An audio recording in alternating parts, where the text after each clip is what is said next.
Shalom pessoal, saudações de paz a todos. Estamos aqui para a gravação de mais um vídeo e no vídeo de hoje eu gostaria de falar com vocês sobre pessoas que têm dificuldade em pedir perdão.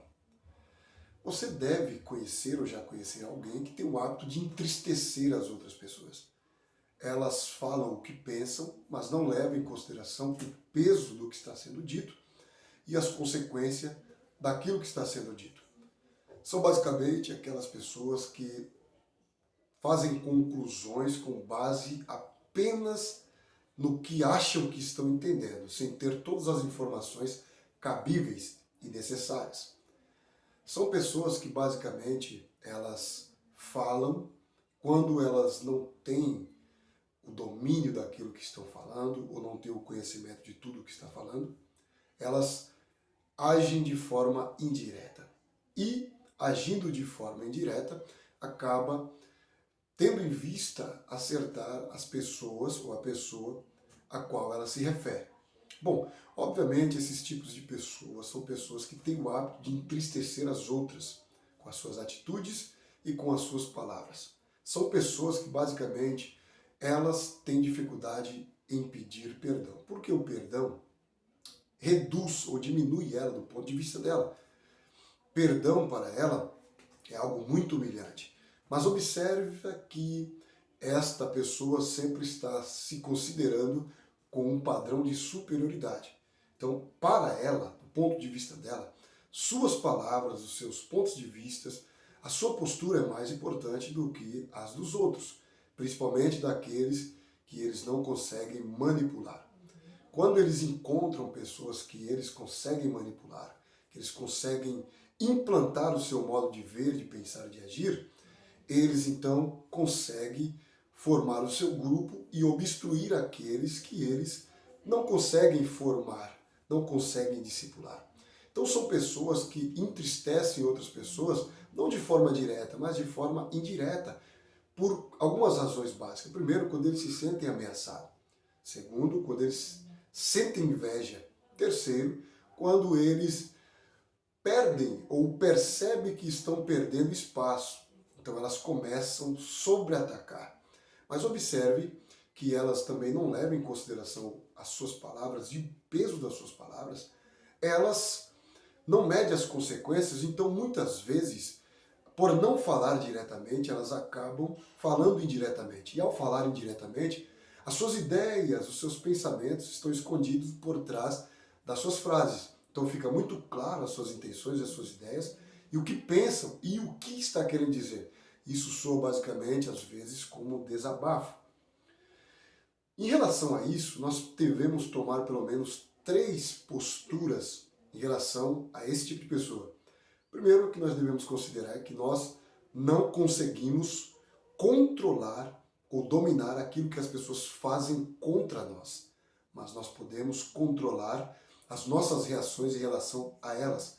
Segundo ponto, devemos impor limites, porque ao colocar limites, não abrimos espaços para essas pessoas nos manipular ou usar a nossa vida contra nós mesmos. Terceiro, nós devemos observar que ao controlar as nossas reações, ao limitar os nossos espaços, nós também devemos considerar as nossas opiniões.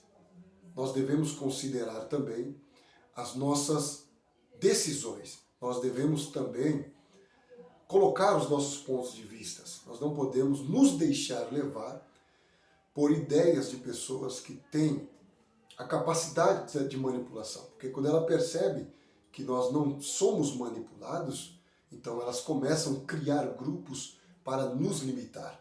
Então nós devemos também ter decisões pré-estabelecidas, definidas e objetivas para que nós possamos assim então confrontar essas pessoas de forma inteligente e de forma sábia. Normalmente essas pessoas que têm o hábito de entristecer as pessoas, elas são basicamente vitimistas.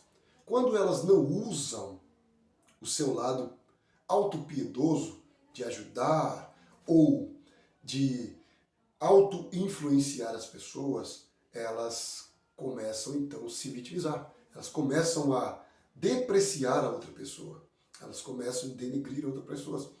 Ela começa a formar grupo e através desses grupos elas começam a contar para essas pessoas ou para esses grupos os seus feitos extraordinários para com a outra pessoa, não dando a oportunidade à pessoa sequer ao menos se defender. E faz com que o seu ouvinte, o seu discípulo, crie também um espantalho daquela pessoa pelo qual diz que ora ajudou. Observe que essas pessoas, elas têm o poder do narcisismo. E o poder do narcisismo é basicamente aquelas pessoas que têm o hábito de dominar. E quando percebe que não consegue dominar, elas conseguem expressar, elas conseguem colocar para fora esses sentimentos em forma de angústia, em forma de desabafo. Porque o narcisista, é bem verdade que ele está preocupado com a sua posição, com a sua opinião e a influência que ele tem sobre os demais.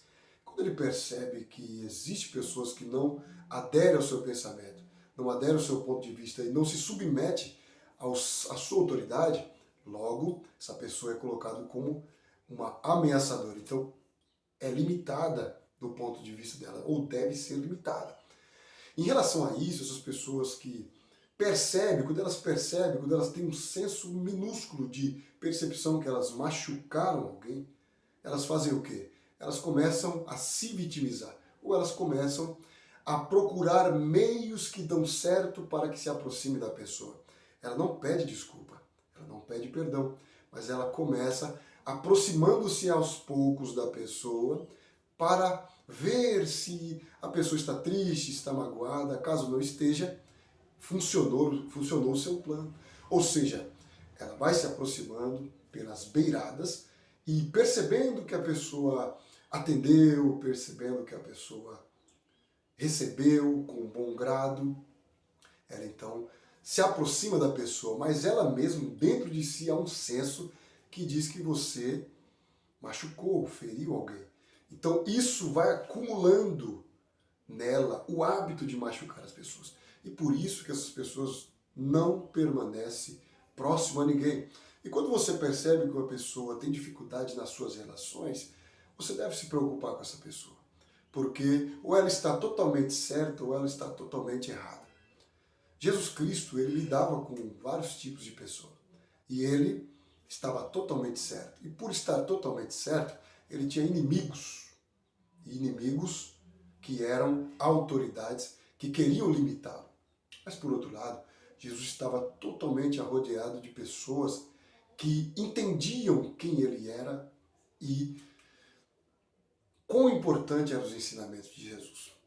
Jesus, ele ensinou o seu público a lidar com pessoas difíceis, com pessoas complicadas, e até mesmo ele disse que quando fosse magoado o irmão, se deveria perdoar 70 vezes 7, justamente para não perdermos o hábito de perdoar os nossos irmãos que nos maltratam. Mas aquelas pessoas difíceis, que não entenderam o ensinamento de Jesus, elas são o contrário. Elas não têm o hábito de perdoar, mas elas têm o hábito de magoar as pessoas. E à medida que os anos passam, elas vão acumulando culpa para si mesmas. A neurociência diz que a mágoa é uma memória de algo que aconteceu e que se conecta a uma pessoa que traz um sentimento muito negativo. Ou seja, o nosso cérebro ele tem uma região chamada de sistema límbico. É a unidade responsável pelas emoções e comportamentos sociais. Ou seja, essa região chamada de sistema límbico é uma área do nosso cérebro que ela é responsável pelas emoções e pelos comportamentos. De acordo com a neurociência, o lobo límbico ela é uma região que quando nós somos magoados, chateados, o nosso próprio cérebro ele cria sinapses. O que são sinapses? São pequenos neurônios que se formam em si, criando atalhos. Quando nós temos contato com aquela pessoa, quando nós vemos aquela pessoa, o nosso cérebro ele bloqueia e o nosso comportamento muda em relação a ela, criando essas sinapses que são basicamente atalhos de fuga para não querer ouvir aquela pessoa, não querer conversar com ela, não querer sequer olhar para ela. É assim que o nosso cérebro ele age por meio da tristeza, por meio da dor. Quando alguém tem alguma emoção forte, o cérebro grava aquela experiência como algo importante para ser armazenada. Por isso que as maiores e as piores experiências causam traumas e são armazenadas. Uma vez que somos magoados por alguém que gostamos, o nosso cérebro ativa positivamente para nos proteger daquela pessoa, nos conectando àquela experiência má. Isso causa restrição ou distanciamento de tudo aquilo que envolve a pessoa. Porém, isso pode nos levar a um segundo grau mais sério do sentimento, que é o rancor.